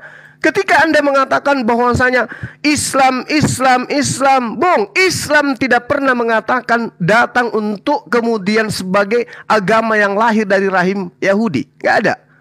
Justru kedatangan Islam itu dikarenakan perbuatan bangsa-bangsa terdahulu, umat terdahulu yang selalu tegar tengkuk terhadap perintah Tuhan. Nah, kalau Anda mengatakan harus ada korban, harus ada ini dan itu, pahami 2 Samuel 12 nomor 13, Daud itu dihapuskan dosanya bukan dengan korban hewan, bukan dengan darah, tetapi dengan bertaubat. Dengan kata lain, bahwasanya Daud alaihissalam dosa-dosanya diampuni oleh Allah hanya dengan bertaubat. Jadi tidak ada itu kurban-kurban manusia. Lalu kemudian ketika Anda membaca Amsal 10 nomor 2, Amsal 11 nomor 4, di situ sangat jelas dikatakan bahwa dosa bisa dihapuskan dengan bersedekah, dengan berinfak, bukan dengan cara menganggap Tuhan datang dalam rupa manusia mati di atas tiang salib. Itu nggak ada itu. Lalu kemudian apalagi Anda mengatakan tentang tongkat Yusuf. Apa-apaan tongkat Yusuf? Taurat aja Anda imani. Yang benar itu tongkat estafet kerajaan akan diberikan kepada bangsa lain. Ketika bangsa lain itu diantaranya, di tengah-tengahnya ada oknum yang kemudian diangkat oleh Tuhan untuk menjadi oknum yang membawa hukum-hukumnya kepada bangsa-bangsa. Baca Kejadian 49 nomor 10. Ya, tongkat kerajaan Yehuda tidak akan berpindah dari kakinya kecuali dia yang berhak sudah datang. Siapa yang berhak itu? Dia yang mampu menaklukkan bangsa-bangsa dengan hukum-hukum Tuhan. Yang Anda ajarkan sekarang bukan hukum Tuhan. Ajaran kasih yang bagaimana itu? Ajaran kasih menurut hukum Tuhan, mentaati perintahnya. Sementara ajaran kasih yang Anda anut menganggap perintah Tuhan itu adalah sampah, kutukan. Dan ini Yesus tidak pernah ajarkan. Malah Yesus mengatakan terkutuklah dia orang banyak ini karena mereka tidak mengenal hukum Taurat. Kemudian ketika Anda mengatakan dosa Anda itu ditebus dengan di Islam begini dan begono, harus berbuat amal kebajikan. Saya katakan kepada Anda ya, di dalam 1 Yohanes 2 nomor 1 nomor 2, Anda bebas melakukan dosa apa saja. Mau melakukan apapun bebas Anda itu. Jangan malu-malu. Jangan Anda menutup mata dengan dalil yang ada di kitab saudara. Jangan lagi Anda mengatakan saya tafsir. Ya, karena ketuhanan Yesus juga itu hasil dari tafsir. Bukan hanya tafsir, bahkan itu adalah hasil daripada konsili ketuhanan Yesus itu. Jadi jangan mengatakan kamu hanya menafsir, kamu salah, konteksnya nggak ngerti loh. Yesus anak Maria kau tuhankan itu emang ada ayatnya? Tidak ada. Itu hanya imani saja berdasarkan penafsiran asal semaunya Anda saja. Coba Anda lihat di dalam kitab saudara yang saya katakan tadi. Matius 23 nomor 15. Siapa rupanya yang kemudian mengajarkan sebuah agama Kristen ini? Orang Arab? Ahli Quran? Ahli hadits atau ahli kitab? Orang Arab atau orang Farisi yang mengajarkan ajaran Kristen? Baca tuh Matius 23 nomor 15. Agama yang dibentuk oleh ahli kitab itu agama apa? Islam atau Kristen? Nah, agama yang dibentuk oleh ahli kitab itulah yang 2 kali lebih jahat daripada ahli kitab itu sendiri. Kenapa? Tengok aja diri Anda. Kemudian ketika Anda mengatakan Yesaya 31 nomor 31. Di situ perjanjian lamanya adalah hukum Taurat. Cobalah gunakan akal sehatnya. Sesungguhnya akan datang waktunya, demikianlah firman Tuhan, aku akan mengadakan perjanjian baru. Oke? Dengan kaum Israel dan kaum Yehuda. Bukan seperti perjanjian yang telah kuadakan dengan nenek moyang mereka pada waktu aku memegang tangan mereka dan membawa mereka keluar dari tanah Mesir. Perjanjianku itu telah mereka ingkari, meskipun aku menjadi Tuhan yang berkuasa atas mereka. Demikianlah firman Tuhan. Yang dimaksud perjanjian lama di situ adalah janji Tuhan kepada Bani Israel agar Tuhan membebaskan Bani Israel dari perbudakan Mesir. Dan Tuhan akan membimbing mereka, menyelamatkan mereka. Tapi apa yang terjadi? Mereka mengingkari, mereka tidak pernah bersyukur, mereka tidak pernah taat kepada perintah Tuhan. Mereka tidak pernah menganggap bahwa apa yang ditorehkan oleh Musa terhadap mereka itu adalah pertolongan Tuhan. Itu yang mereka ingkari. Ya. Lalu kemudian di ayat 3-3-nya, tetapi beginilah perjanjian yang kuadakan dengan kaum Israel sesudah waktu itu. Demikianlah firman Tuhan. Dengarkan firman Tuhannya, perjanjian barunya, dengarkan baik-baik. Aku akan menaruh Tauratku di dalam batin mereka dan menuliskannya dalam hati mereka, maka aku akan menjadi Tuhan Allah mereka dan mereka akan menjadi umatku. Jadi di situ tidak dikatakan aku akan menaruh surah-surah Paulus di dalam batin mereka. Kagak, catat baik-baik. Perjanjian baruku, demikianlah firman Tuhan. Aku akan menaruh Tauratku. Taurat. Jangan lagi kamu pelintir. Oh, Taurat yang dimaksud di situ Bang Suma adalah mengimani anaknya datang mati di atas tiang salib. Bung. Tidak ada orang yang bisa kamu bodohi di luar kaummu sendiri. Kalau di luar kaummu itu nggak bisa. Ya, dan Tuhan mengatakan di dalam Yeremia 31 nomor 34. Dan tidak usah lagi orang mengajar sesamanya atau mengajar saudaranya dengan mengatakan, kenallah Tuhan, sebab mereka semua besar kecil mengenal aku. Mengenal aku dan mereka akan menjadi umatku. Oke? Dan di situ dikatakan, demikianlah firman Tuhan, sebab aku akan mengampuni kesalahan mereka. Mengampuni, bukan menebus. Paham ya? Bukan menebus, tetapi mengampuni. Yang dikatakan menebus itu baca Keluaran 29 nomor 14. Itu namanya menebus, mengampuni. Bani Israel mengambil lembu, mengambil dagingnya, mengambil kulitnya, mengambil kotorannya, lalu membakarnya. Itulah kemudian Tuhan menghapuskan, mengampuni dosa mereka. Bukan Tuhan menjadi sapi, lalu kemudian dibunuh. Bukan. Jadi Tuhan hanya meminta ambil lembu, dagingnya, kulitnya, taiknya, bakar. Itulah penebus dosa. Aku yang akan menghapuskan, aku yang akan mengampuni. Tapi lakukan prosesi itu. Tetapi dalam agama Anda, Tuhan yang datang masuk ke rahim manusia, keluar, begitu dewasa dibunuh. Itu yang Anda ambil untuk kalian jadikan sebagai penebus dosa. Data di dalam kitabnya orang Yahudi. Sebab aku akan mengampuni kesalahan mereka, bukan sebab aku akan menebus.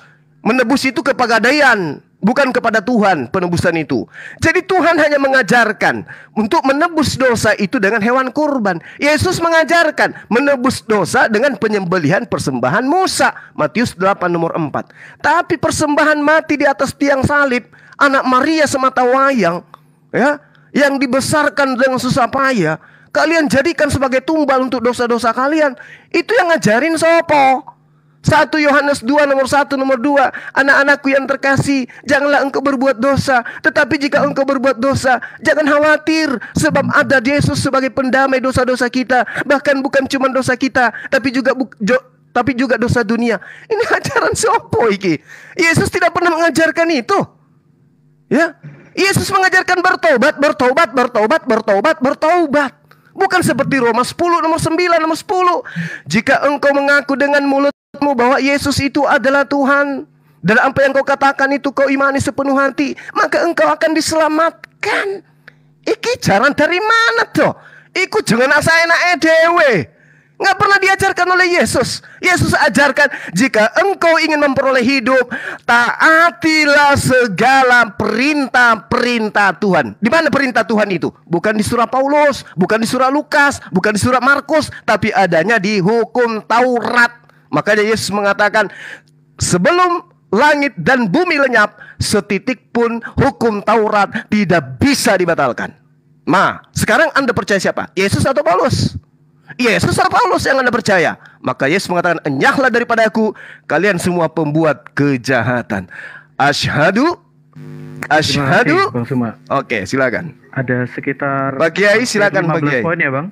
Ada sekitar Terserah Anda poin-poinnya, terserah. Yang penting bantah dengan dalil yang ada di dalam kitab saudara. Jangan Anda berasumsi. Silakan. Dengarkan dulu Pak Pak Kiai. Romli. Silakan Pak Romli.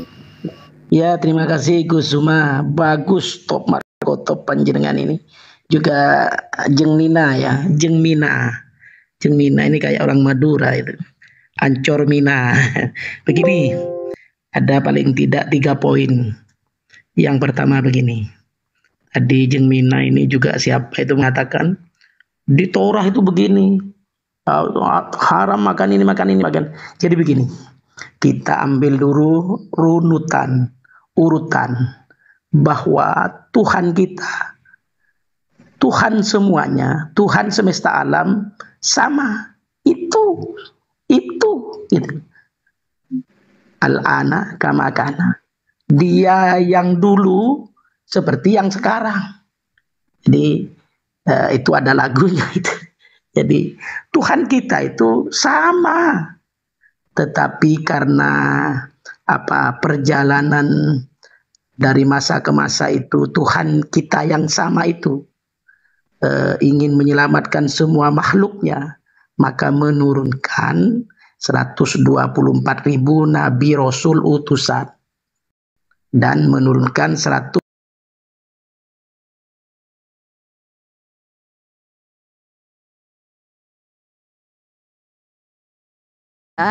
ya itu nggak ngaruh, perjanjian baru nggak bisa lagi berubah gitu loh. Nah tapi kalau memang ada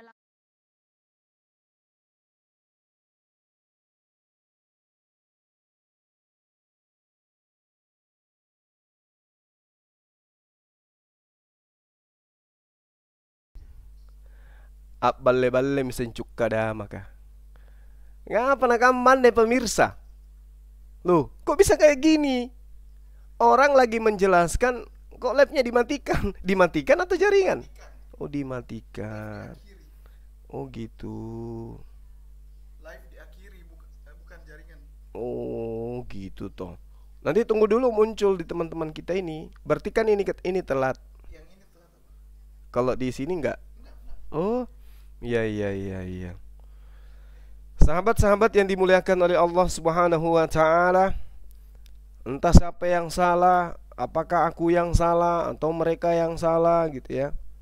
Yang pasti yang kita lihat saudara-saudara pemirsa yang saya cintai, live-nya tiba-tiba dimatikan. Apakah karena ada malaikat maut di tengah-tengah mereka? Wallahu alam. Ya. Pak Kiai Romli sedang baru memulai penjelasan, tiba-tiba live diakhiri. Ini waduh, kebangetan. Apakah mereka kepanasan mendengarkan apa yang saya paparkan berdata di dalam kitab mereka atau gimana ini? Waduh, payah ini kalau begini. Ini apa perlu dibayar mereka ini supaya lain kali kalau kita naik ke komal mereka agar jangan dimatikan sebelum materinya itu tuntas. Saya sih pingin mereka itu membantah argumen yang saya bawa berdasarkan dalil ya. Atau karena dalil data yang saya bawa justru yang membuat mereka terguncang gitu. Karena data-data yang saya sajikan itu data yang sangat akurat. Data yang kemudian bersumber dari kitab mereka sendiri. Ya. Data yang bersumber dari kitab mereka sendiri. Yang saya herankan piye toh? Kok bisa diakhiri begitu mudahnya ya? Ya. Begitu mudahnya diakhiri. Padahal kita dialognya kan baik-baik aja nya kita berdialog. Iya kan? Waduh, kayak mana ini? Oke, teman-teman sekalian, jadi saya sedikit mengurai ya kesalahan fatal yang kemudian mereka tadi. Kenapa saya agak keras? Bukan keras, kenapa saya agak tegas? Karena tadi itu mereka banyak melakukan framing terhadap Al-Quran, framing terhadap baginda Rasulullah Muhammad SAW. Bahkan di tengah-tengah saya ada di tengah mereka, mereka masih kuat mengatakan tentang anak menantu dan seterusnya. Sindiran demi sindiran yang kemudian dia berikan kepada Rasulullah Muhammad SAW. Padahal Zainab itu bukan menantunya. Kenapa? Karena Said itu bukan anak kandungnya. Mereka memperbodoh diri, udah berapa kali dibilang, dijelaskan, tetap aja ngotot mereka karena kebencian. Ya, coba saudara-saudara perhatikan apa yang ingin saya sajikan ini ya, supaya kita paham, teman-teman paham gitu loh. Di dalam Matius 17 nomor 10 nomor 12, di situ diterangkan dengan jelas bahwa itu diurai di dalam kitab Torah. Padahal itu tidak ada diterangkan di dalam kitab Taurat. Ya, dikatakan ahli-ahli Taurat berkata bahwa Elia harus datang dahulu. Padahal yang mengatakan itu bukanlah ahli Taurat. Ia mengatakan itu adalah apa yang ada di dalam kitabnya Maleaki bab 4 nomor 5. Tidak diterangkan di dalam Taurat, tapi di dalam Maleaki. Ini kesalahan fatal yang dilakukan oleh penulis Matius. Lalu penulis Matius juga mengatakan di dalam kitabnya Matius 7 ya, segala sesuatu yang kamu kehendaki supaya orang berbuat baik kepadamu, perbuatlah demikian juga kepada mereka. Itulah isi seluruh hukum Taurat dan kitab para nabi. Padahal ini tidak pernah diterangkan di dalam Taurat, tidak pula diterangkan dalam kitab para nabi.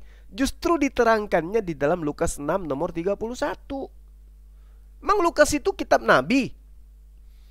Lalu kemudian di dalam Markus 1 nomor 2, di situ juga diterangkan tertulisnya di dalam kitab Nabi Yesaya. Padahal faktanya bukan di Yesaya tertulis, tetapi tertulisnya di kitab Maleaki 3 nomor 1.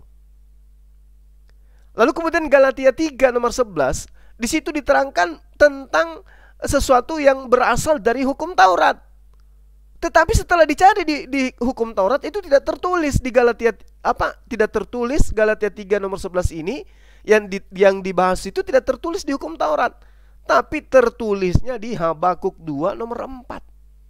Jadi penulis Galatia, penulis Markus, penulis Matius itu error pemberitaannya gitu loh. Maka ini yang mau dipercaya. Lalu kemudian muncul siapa tadi yang putri ini PowerPoint.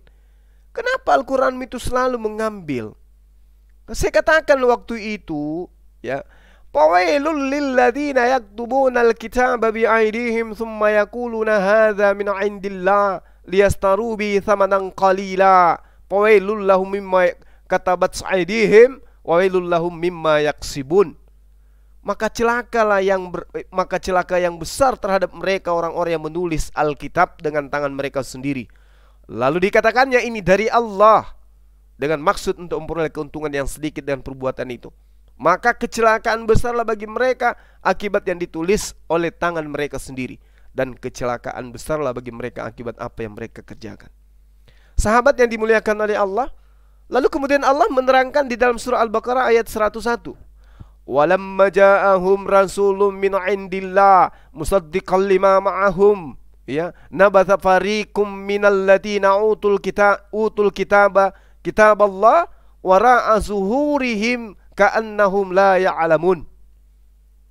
Dan setelah datang kepada mereka seorang rasul dari sisi Allah yang membenarkan apa kitab yang ada pada mereka, sebagian dari orang-orang yang diberi kitab Torah melemparkan kitab Allah di belakang punggung mereka, seolah-olah mereka tidak mengetahui bahwa itu adalah kitab Allah. Ini apa yang diterangkan oleh Al-Quranul Karim ya, adalah sesuatu yang sangat jelas bahwasanya orang-orang Yahudi sudah didatangkan kepada mereka pemberitaan tentang datangnya sosok Nabi, di mana ada kitab yang akan datang. yang menyempurnakan segala apa yang mereka canangkan, yang mereka lakukan, yang mereka tinggalkan dan yang mereka canangkan. Ya ahlal kitab, qad ja'akum rasuluna yubayyinu lakum katsira mimma kuntum tukhfun minal kitab wa ya'fu an katsir. Qad ja'akum minallah nuru wa kitabum mubin. Hai ahli kitab, sesungguhnya telah datang kepadamu rasul kami, utusan kami, menjelaskan kepadamu banyak isi dari Alkitab yang kamu sembunyikan, dan banyak pula yang dibiarkannya. Sesungguhnya telah datang kepadamu cahaya dari Allah dan kitab yang menerangkan. Ini sudah final ini. Al-Quran sudah final menerangkan itu. Ya ahlal kitab, qad ja'akum rasuluna yubayyinu lakum katsira. Wahai ahli kitab, sungguhnya telah datang kepadamu rasul utusan kami, menjelaskan kepadamu banyak dari Alkitab yang kamu sembunyikan. Mimma kuntum tukhfuna minal kitab wa ya'fu an katsir. Itu Allah terangkan. Ya. Dan banyak pula yang kemudian dibiarkan. Jadi ahli kitab itu sudah diinformasikan terlebih dahulu akan datang seorang nabi. Tapi kemudian setelah datang, mereka kemudian menyembunyikan, menolak kebenaran yang ada. Tapi Rasulullah diterangkan oleh Allah, kedatangannya itu untuk apa? Menjelaskan kepadamu banyak dari isi kitabmu yang kamu sembunyikan itu. Nah, itulah Al-Quran.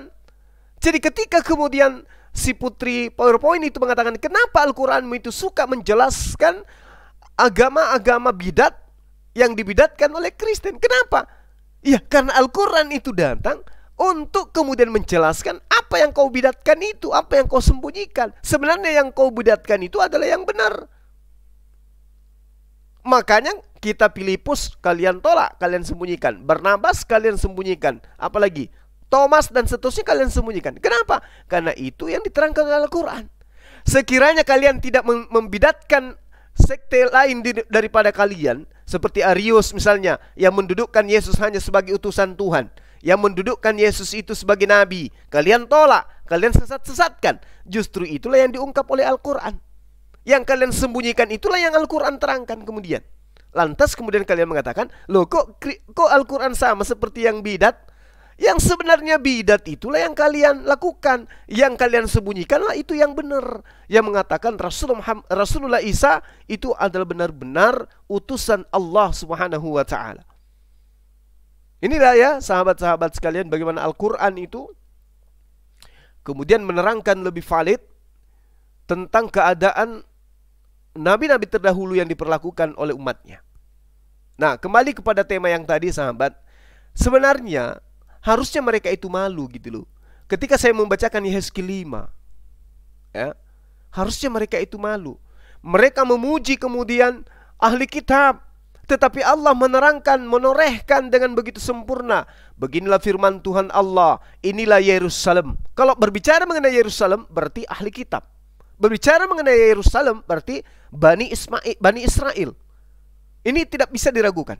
Inilah Yerusalem, di tengah-tengah bangsa-bangsa kutempatkan Yerusalem, dan sekelilingnya ada negeri-negeri dan sekelilingnya ada negeri-negeri mereka. Dia sudah memberontak terhadap peraturan-peraturanku. Apakah itu betul? Ya, betul. Apa yang diperintahkan Musa mereka bantah, apa yang diperintahkan Daud mereka bantah, apa yang diperintahkan oleh Yesus mereka bantah. Sementara yang hadir tadi itu, Bang Jack itu, dia pintar memutarbalikkan fakta, dia pintar. Kata dia, pada saat Matius 23 nomor 15 menjelaskan itu, Paulus itu belum kemana-mana, Paulus itu belum melakukan apa-apa, tuyul. Bahkan Paulus mengaku dia terpilih dari sejak rahim ibunya. Jadi nggak ada cerita itu, ya, nenekmu kiper. Itu Tuhan sudah mengatakan, peraturanku, mereka meninggalkan peraturanku, lebih jahat dari bangsa-bangsa yang terhadap ketetapan-ketetapanku, lebih jahat dari negeri-negeri yang sekitarnya. Jadi Yerusalem itu lebih jahat daripada jahiliyah. Gitu loh. Lebih jahat orang Yahudi itu dalam arti kata data Yehezkiel 5 ini daripada bangsa-bangsa di luar Yahudi. Ini kata daripada firman Tuhan yang mereka imani sebagai firman Tuhan dalam Yehezkiel. Sudah begitu teman-teman, golongan Yahudi Yerusalem yang dianggap sebagai pembangkang, yang Tuhan sendiri di dalam kitabnya mereka mengatakan mereka melanggar peraturanku, mereka meninggalkan dan tidak lagi menyelaraskan ketetapan-ketetapanku, ya, aturanku mereka tinggalkan, mereka gantikan dengan aturan dewa-dewa mereka. Lalu kemudian dikatakan itu dikatakan oleh kitab Yehezkiel di sana, ya, bahwa mereka semuanya, aku akan melampiaskan murkaku kepada mereka semuanya, sehingga hatiku yang panas tenang kembali dan aku merasa puas. Jadi Tuhan itu marah besar terhadap mereka, marah semarah-marahnya Tuhan itu terhadap Bani Israel.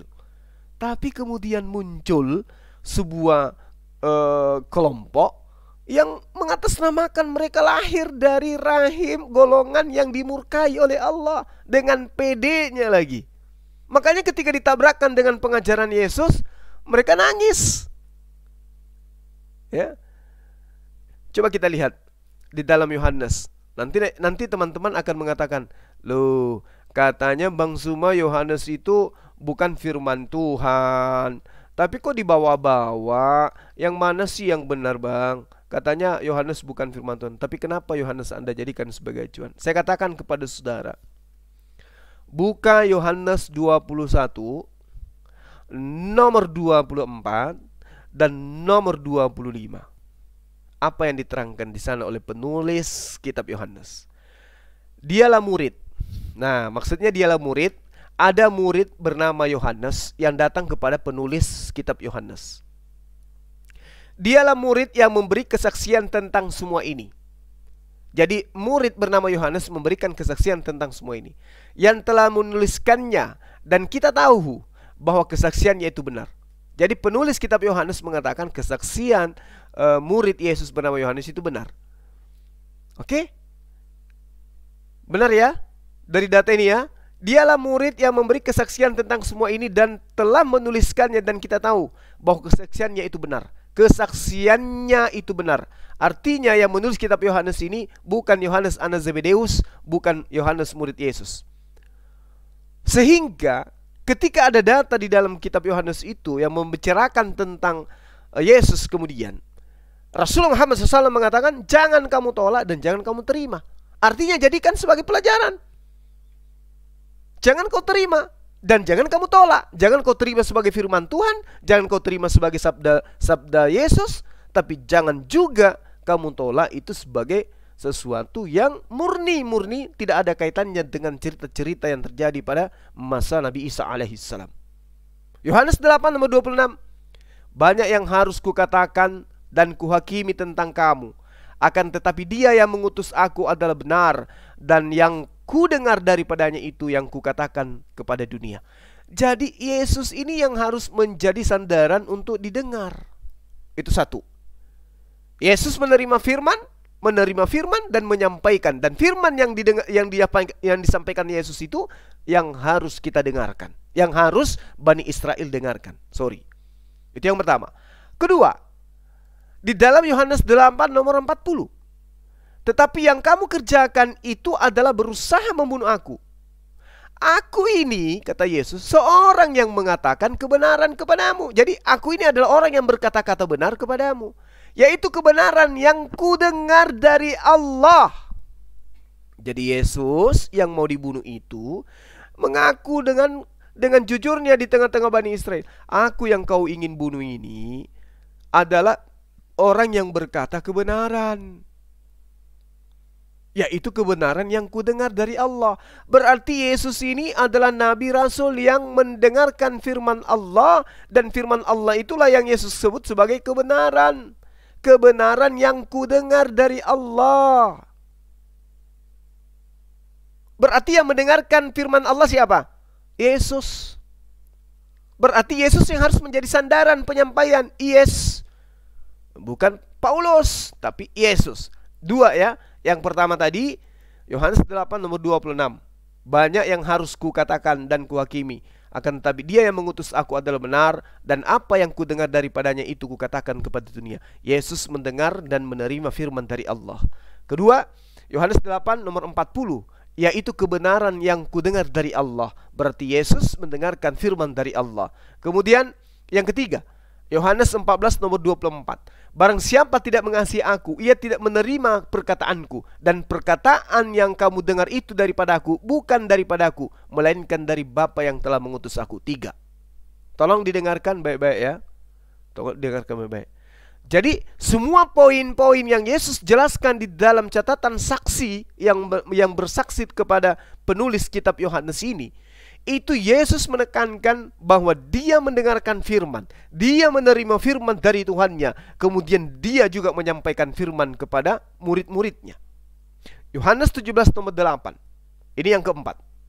Sebab segala firman yang engkau sampaikan kepada aku, telah aku sampaikan kepada mereka, dan mereka telah menerimanya. Artinya, Yesus sebelum terangkat ke langit, Dia sudah menyampaikan segala firman yang Yesus terima dari Allah, dan Yesus sudah menyampaikan kepada murid-muridnya, dan murid-muridnya telah menerimanya. Jadi